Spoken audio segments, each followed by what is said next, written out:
What's up, fish lovers? And today we have some news with a new series called Feducation, Fish Education. Are you done yet? No. That's terrible, man. We should really redo that, but we're not going to. Keep going.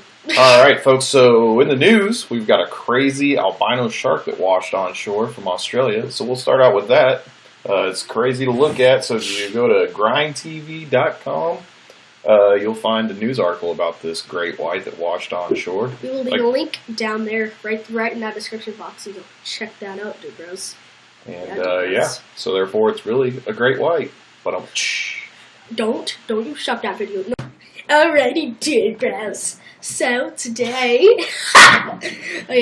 today we have a new series. It's called Real or Fake. Basically, what this series is we look at an image of some kind of aquatic thing, and we try to figure out if it's real or fake. I found this image on the internet just now, and we're gonna figure out if it's real or fake. I think it's fake. I think it's fake. I think it is fake. Yeah. There's just too much distance between those three morons holding this fish, so I don't know. That's my opinion on it. You can see this picture, like, right there. It's right there. Yeah. So, but we need some evidence. So, if you kind of look at the picture, it kind of looks like, I'm looking at it on my computer right now, it kind of looks like his hands are, like, inside of the fish. Yeah. They're inside of the fish. That's crazy. And then that fish is... It looks like an eel, but I can't tell. It looks like a giant eel with a snake's head. Maybe 12 to 13 feet long. So again, you tell us. Let us know in the comments section what you think. Wait, and I was thinking, that thing, I feel like it would be way too heavy for them to carry. You probably got a point, dude. They're way too heavy right there. Probably. Right there. Alright guys, we're going to talk about the tank real quick. Just a couple of things, and we'll capture a little bit each week. We'll start with the fact that there's the yellow tang in the tank, which I'll show a video of here in a little bit. It's kind of dark. He's been in the tank for, quite a long time now, hasn't he? Yeah, he was one of the first couple fish we got in this tank. Yep. And he's going to be the only tang in the tank for you people that don't like tangs in smaller tanks. But moving on. But we've got some mixed corals in here, and the idea here is not to overcrowd the tank, because I want to eventually get it to where the corals are growing and taking up their own space in the tank. Yes. Okay.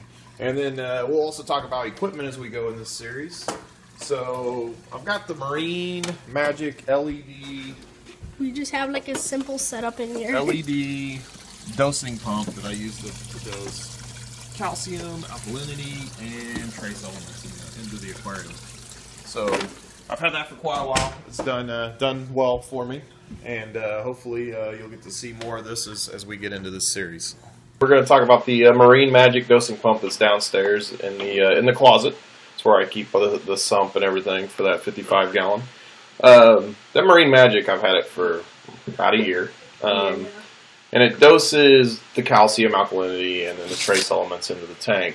And I've got it set to where it doses about what's equal to a week's dosage on the back of the bottle for each element. It has done well. The only downfalls I've seen is it's going to be hard to get replacement parts for it, but it doses very accurately. For $100, you can't beat it. It's better than dosing by hand every day.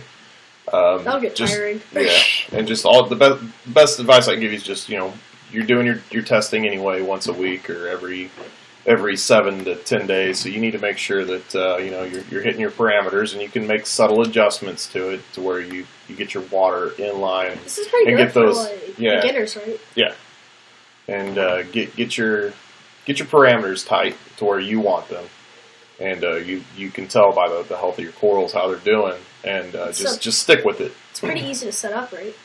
It is. It takes 15 minutes when you first break it out of the box tops, and then you're good to go. Yeah. So it's done well, and I highly recommend it. I'm not saying it's the end-all be-all of dosers. There's great ones out there. They're more expensive, and they do a much better job, I'm sure. But it's better than doing hand dosing and those type of things. So it definitely does help.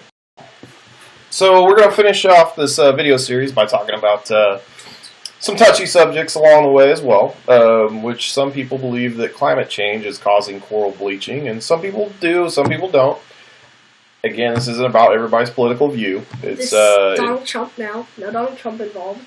Great. Okay. But you know, it's just a chance to kind of hear everybody's opinion on it and get fellow reefers' takes on what climate change has done to the ocean. So we've got a survey going. Yeah, it's on surveymonkey.com. You can find a link in the description down there. There is, if you guys have any suggestions, you can leave those in the comments for a series or a video, or you can email us at jzsaquaculture@gmail.com. Maybe some pictures of something for like the real or fake series, or instead of leaving it in the comments so we'll be able to see it better, you can email us. So there you go. All right, guys. Till next time. Adios. Goodbye.